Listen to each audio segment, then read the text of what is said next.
This is a live reaction to Secret Invasion, Episode 2. It is called Promises.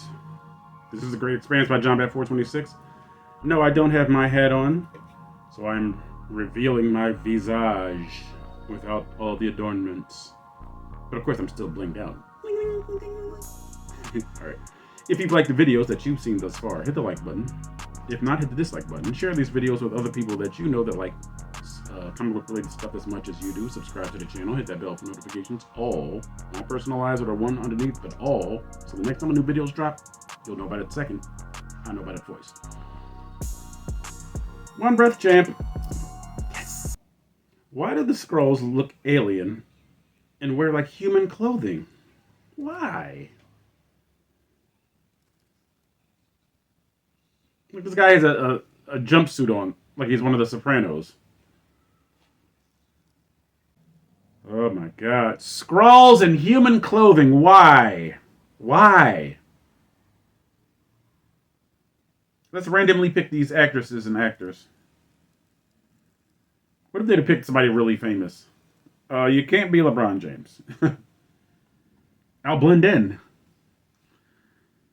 My name is Richie Cunningham, and this is my wife, Oprah. Those are Austin Powers, 1997. Same year. This first episode was very bland. Oh, she walked out with Gaia when she was conflicted. But I'm sure they'll still set Amelia Clark up so you can still feel for her. Oh, she's been so taken advantage of. We can't help but be on her side.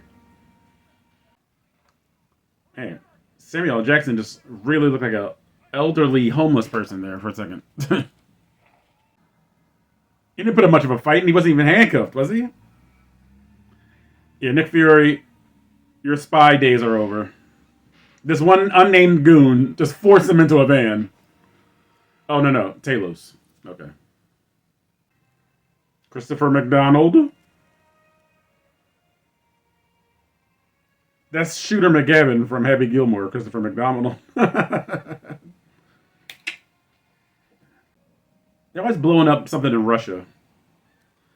Like, we hate you, Russia, because of what you're doing with Ukraine. In all honesty, this series could tank quickly. Based on the tone, the lack of excitement, the lack of, like, marketable heroes that we assume that Skrulls will be replacing, this could go fast if they're not careful. That first episode, as I said, it felt like Falcon and the Winter Soldier Season 2. I hope the MCU isn't like stuck in this mode of just playing it safe. It's like, well, if it ain't broke, don't fix it. Doesn't really apply to the entertainment medium. You'll become last year's or yesterday's news fast. That's Talos. Boy, those soldiers should be fired for being so easily dissuaded. Told you. No, you're just in the next room. They could have just easily said, excuse us, ma'am. He's a spy.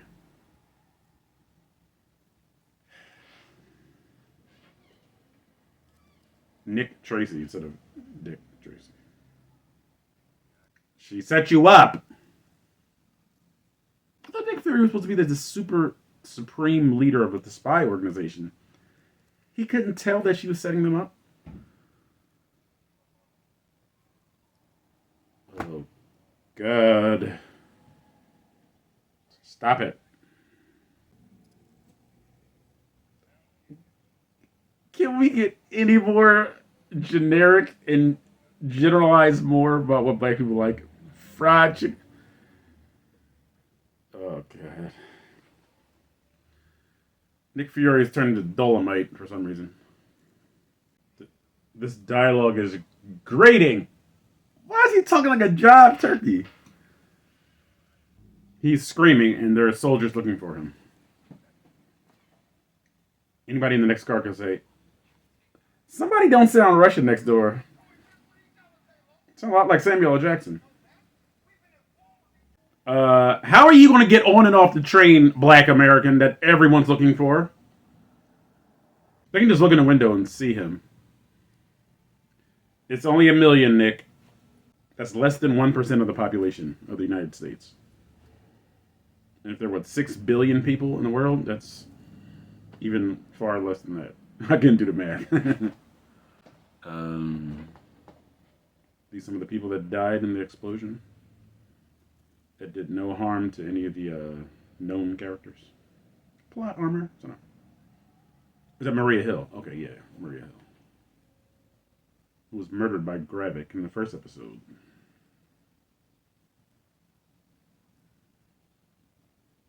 She's a Skrull. That would actually be an improvement. That was so mean. I'm sorry. He must be a Skrull. Like, you know how this game works, Rudy. You gonna pin all that on him? Secret invasion. Roll credits.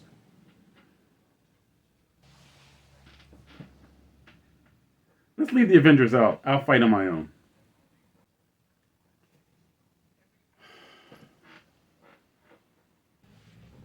You won it. You got all this smoke, brother. That was so terrible. We are getting Samuel L. Jackson, and that's one thing I did want for the series. I didn't want him like this, though. Fried chicken. What I did, yeah. He took that like a G. I would have the little kid that can't muster any air face because of the paint.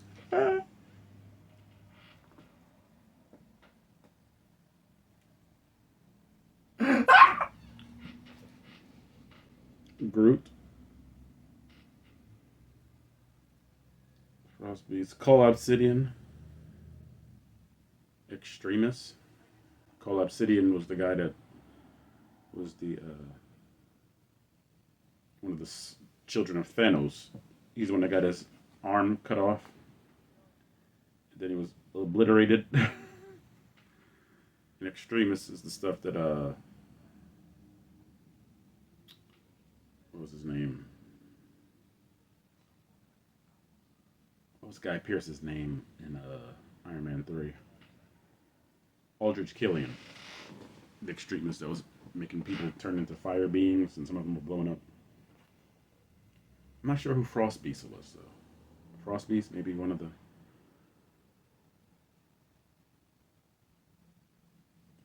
Loki's kin. I don't know. I'm gonna put in your butt. That's why I can't be in this line of work.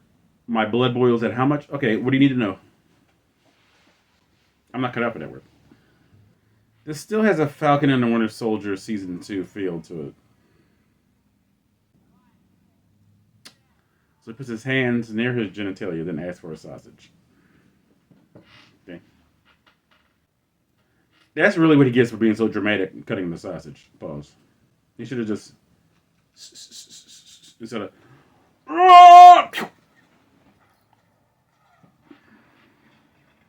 they're in the meadow. Oh, this is where they're gonna execute you, Martin Wallace. With a pistol. Not like a Skrull would with alien technology, but with a gun. Or he's dying.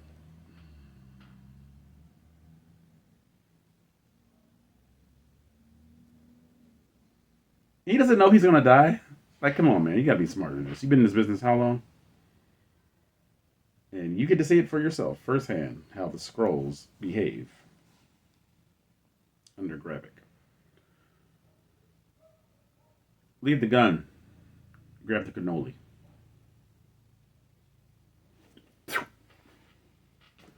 Let me get back to the car. He's like on his way to the car when he shot him. All right. Yeah,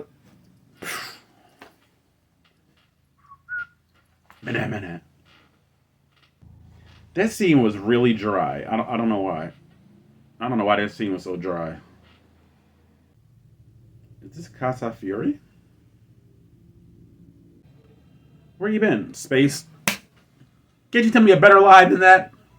Babe, I've been in space! How I Met Your Mother. So this was Secret Invasion, episode 2. What were some of the strengths of the episode?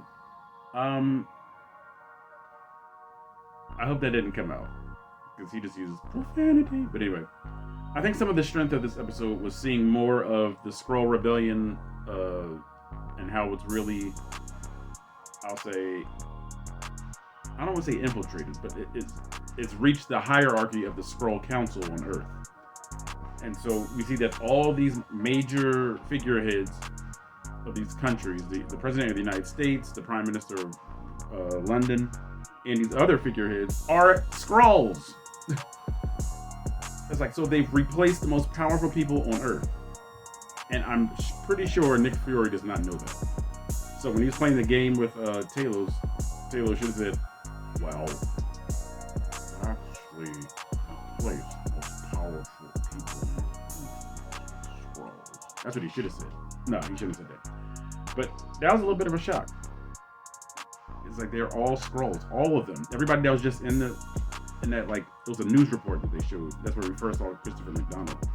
Then we saw the others, and they're all Skrulls, really? And then he just invite Gravik in? So I do like the fact that it kind of focuses a little bit more on Gravik, a little more on the Skrulls. But my thing is this: why are the Skrulls running around in human clothing when there are no other humans around? It's about when they're in their colony, when they're like in like sequestered quarters, like if they were in that one building where the walls are just like reptilian green. And no, I don't think that's a real color. Why? I don't understand. I don't get who made that decision. Like, yeah, let's keep them sort of humanist. I don't get it. Looks like I'm ghosting a little bit. Alright. But I think this episode is probably better than the first one. Okay? You see a little more activity, a little more proactivity from Gravik, even though he blew up Moscow in the first episode.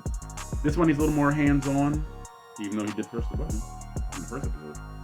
But again, they're not behaving like aliens, and I don't appreciate that. I'm sorry, I don't appreciate that. They're not behaving like aliens, they're behaving like people.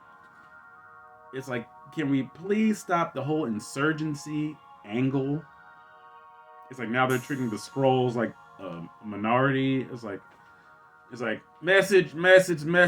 Like the whole back and forth between Don Cheadle and Samuel L. Jackson was just, come on, man, seriously. But this episode was an improvement over the first one. And remember, I had high hopes for Secret Invasion. Now those hopes have dwindled a little bit, okay? The needle of anticipation has receded. I'm not looking forward to next week's episode. I mean, even if it's better, it's like, okay, it'll be better or it'll be worse. It's not like, I gotta get there and watch it and beat her at whatever time I get home from work, because I'm definitely not gonna stay up till 12 o'clock in the morning and watch it. Now it's just another MCU series. So that was sort of my recap of the episode, and we actually did a live reaction. And I'll only show some tidbits of what I was saying while watching the episode. But still a little, not really power packed with like MCU cast. It's like, okay, Rhodey's there, Nick Fury's there, no one else. I mean, as much as I love Olivia Colman as an actress, who is she? She's no one. Like, the average Marvel person will probably look at the series and go, who is she? We don't know her. Now, I did like that screen where it had Cole Obsidian's name. It had Extremis. There was one more that it had. I don't remember what it was right now. Groot, obviously. That was obviously. And I don't know what Frost Beast was. But maybe that's something to do with Thor: The Dark World, that big creature that was running around London that was never wrangled or put in a pen or something. Or maybe it was and we just never saw it on camera. But this episode, better than last week's. Still a little average though. It's still level. It hasn't ascended yet. It hasn't descended yet. But still level, sort of average. Alright, so that's my take on it. Let me know what you thought of episode 2, Promises. To me, a lot of manufactured tension. It's like he abandoned us. What evidence do you have to support that, Gravik? Are we going to find out later in the series how he abandoned the Skrulls or whatever? But the ending was a little curious. It's like, so Nick Fury's married to a Skrull. Does he know she's a Skrull? And if you're coming into your house, why would she get into human form? Again, weirdness. Weirdness. Okay? But post your comments below. Write a dissertation if need be to tell me what you thought of this episode, or tell me how it coincides with the Secret Invasion storyline of the comic books. And I'll see you guys next week for episode 3 of Secret Invasion here on The Great Expanse by John Bat 426.